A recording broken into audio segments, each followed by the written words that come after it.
안녕하세요. 오늘은 4월 2일 부활 8일 축제 화요일입니다. 요한복음 20장 11절에서 18절인데 어제는 첫 번째 발현이었고요. 물론 여성들에게 발현했고 오늘도 마리아 막달라 여자 마리아에게 발현한 내용이죠. 오늘 복음에서 마리아가 무덤 밖에 서서 울고 있었는데 울면서 무덤 쪽을 굽혀 들여다보니까 하얀 옷을 입은 두 천사가 앉아 있었어요. 저도 그래서 부활이라 오늘부터 하얀 옷으로 어제부터 했죠. 이렇게 강론을 말씀드리는데 한 천사가 예수님의 시신이 놓였던 자리 머리맡에 다른 천사 발치에 있었어요. 그들이 마리아에게 물어봤어요. 여인아, 왜 우느냐? 왜 울겠습니까? 사랑하는 사람의 무덤에서 울지 않을 사람이 누가 있겠습니까? 슬픔의 표현이라 할지라도 우는 것은 삶의 표현이기 때문에 그래요. 무덤에 누워있는 사람은 더 이상 거기에 있지 않기 때문에 그렇습니다. 하지만 예수님과 우리와의 관계는 여전히 살아있다는 것이죠. 우리 기억 속에 예수님 죽음은 우리를 더 이상 파괴하는 것이 아니라 오히려 우리를 강화시킨다는 것을 말씀하고 있는 거예요.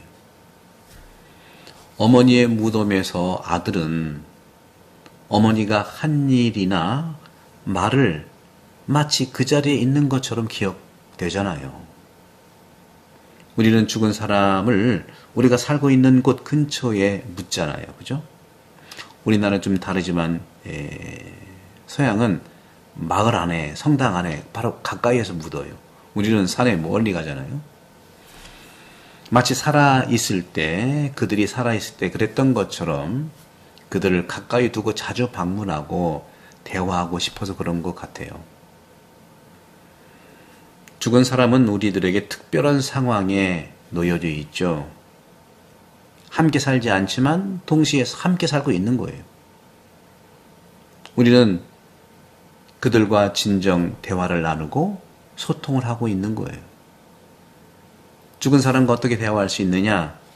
이건 심령술사의 이런 헛된 시도가 아니고요. 부활에 대한 믿음만이 그 부재를 위로할 수가 있다는 겁니다. 부활에 대한 믿음만이 부재의 위로의 원천이라는 것이죠. 여인이여, 왜 우느냐? 당신은 울 이유가 없다는 것을 알게 될 것입니다. 왜? 주님은 부활하셨기 때문입니다. 그러면서 이렇게 쭉 대화하면서 예수님이 서 계시는 것을 보면서 예수님인지 모르잖아요. 왜? 같은 사람이지만 다른 존재가 되기 때문에 그래요. 또 예수님도 똑같이 물어요. 여인아, 왜 우느냐? 첫 번째는 천사가 물어봤고 두 번째는 예수님이 물어본 거예요. 그러자 마리아는 예수님이 아닌 것으로 정언지기로 알고 있었어요. 그러면서 선생님께서 그분을 옮겨가셨으면 어디에 옮겨가셨는지 저에게 말씀해달라고 제가 모셔가겠다고 하는 거예요. 그러자 예수님께서 마리아야 하니까 스승님이란 뜻이죠. 그러면서 마리아에게 사도직의 말씀을 부활하신 예수님의 말씀을 하십니다. 내가 아직 아버지께 올라가지 않았으니 나를 더 이상 붙들지 마라. 내 형제들에게 가서 나는 내 아버지이시며 너희 아버지이신 분, 내 하느님이시며 너희의 하느님이신 분께 올라간다고 전하여라. 올라간다고 전하여라. 지상에서의 삶이 사람 사이, 형제 사이, 부모와 자녀 사이의 관계로 이루어진다면 하느님 아버지와의 살아있는 접촉 없이는 영생이 있을 수 없는 것이죠. 구약의 축복은 땅과 자손이라면 신약의 축복은 영생이에요. 영생은 하느님과 접촉이라는 것이죠. 그렇기 때문에 말씀을 접촉하는 것이 바로 영생의 깊은 축복이라는 거죠. 죽어가는 사람과 동행하는 사람은 죽음이 다가올수록 주변 사람들과의 관계가 점점 무너진다는 것을 알고 있어요. 더 이상 보이지 않는 것과 같죠. 그 사람이 말하는 것을 들을 수는 있지만 반응하지 않는 사람은 아무도 없을 거예요. 하지만 마지막 순간에 마치 빛이 그의 미소를 비추는 것 같아요. 그것은 우리가 믿는 진리의 희미하지만 표시이기도 합니다. 분명한 표시예요. 죽음은 눈에 보이는 세계와의 접촉을 방해하지만 보이지 않는 세계에 눈을 뜨게 해준다는 것이죠. 때때로는 묘비에서 이렇게 문구를 읽을 수 있어요. 여기에 영원히 잠들다. 그런데 교부들은요, 그 반대를 얘기합니다. 지상의 삶은 잠이고 죽음이 바로 깨어난다는 거예요. 그리고 잠에서 깨어난 후에 일어나야 한다는 것이죠. 부활이죠. 세상 끝에 우리는 부활할 것이고 그날은 죽은 자들에게 셋째 날과 같을 것이라는 겁니다. 셋째 날. 첫째는 그런 점에서 우리가 말씀을 좀 드렸고요. 그러면서 주님께서 말씀하세요. 나를 더 이상 붙들지 마라. 붙들지 마라. 과거 주석가들은 왜 마리아 막달레나가 예수님을 만질 수 없는지 이해하려고, 왜 붙들지 말라고 했는데 왜 붙들지 말라고 했는지 상당히 그 의미를 분석을 하고 주석을 했어요. 이것도 이해를 해보려고. 반면에 토마스가 있죠. 요한복음 토마스. 성 토마스는 예수님의 상처에 손가락을 넣어보라고 권유를 받은 거예요. 요한복음 20장 27절이잖아요. 막달레나 마리아한테는 붙들지 말라고 하고 접촉하지 말라고 하고 토마스한테는 만져보라고 하고요.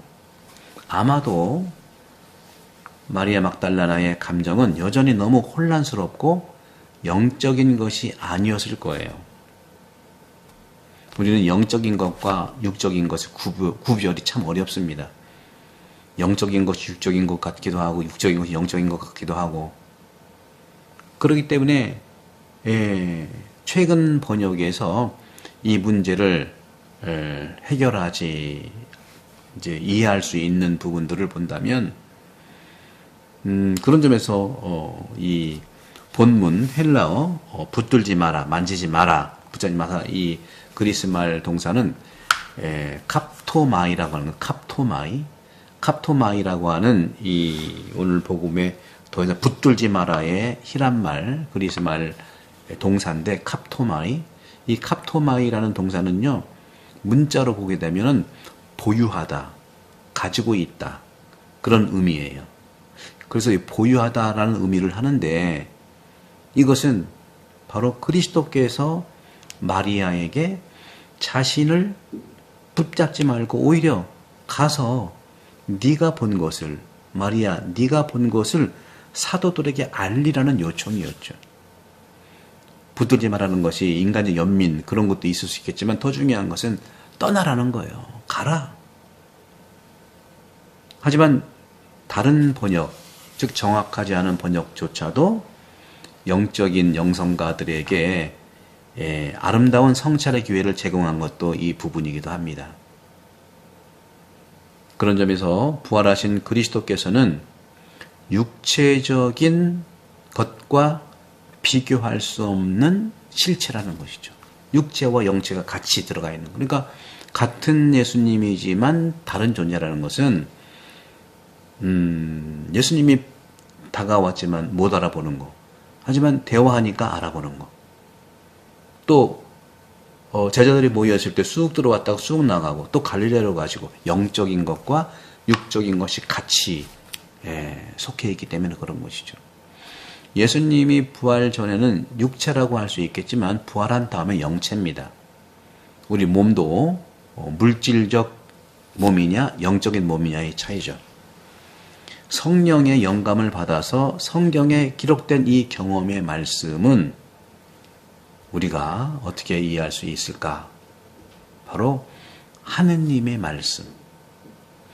하느님의 말씀은 눈과 모든 감각이 할 수 있는 것보다 더 많은 진리에 대한 지식을 열어둔다는 것이죠. 저희 태안본당 또 시드니 본당에 말씀학교를 개설해서 벌써 몇 년 됐습니까? 시드니 같은 경우는 22년도에 개교했으니까 22, 23, 지금 3년째고, 태안본당 같은 경우에는 지금 작년 11월에 시작해서 지금 그 루카복음이 이제 마감이 되는데요. 여러분, 말씀 속에서 보이는 눈과 감각, 이거보다 훨씬 더 많은 영적 진리를 체험할 수 있을 것입니다. 그것이 바로 부활의 선물이라고 말씀드리고 싶어요. 구독, 성교 부탁드리고 부활 축하드립니다. 성부와 성자와 성령께서는 여러분 모두를 강복합니다. 감사합니다.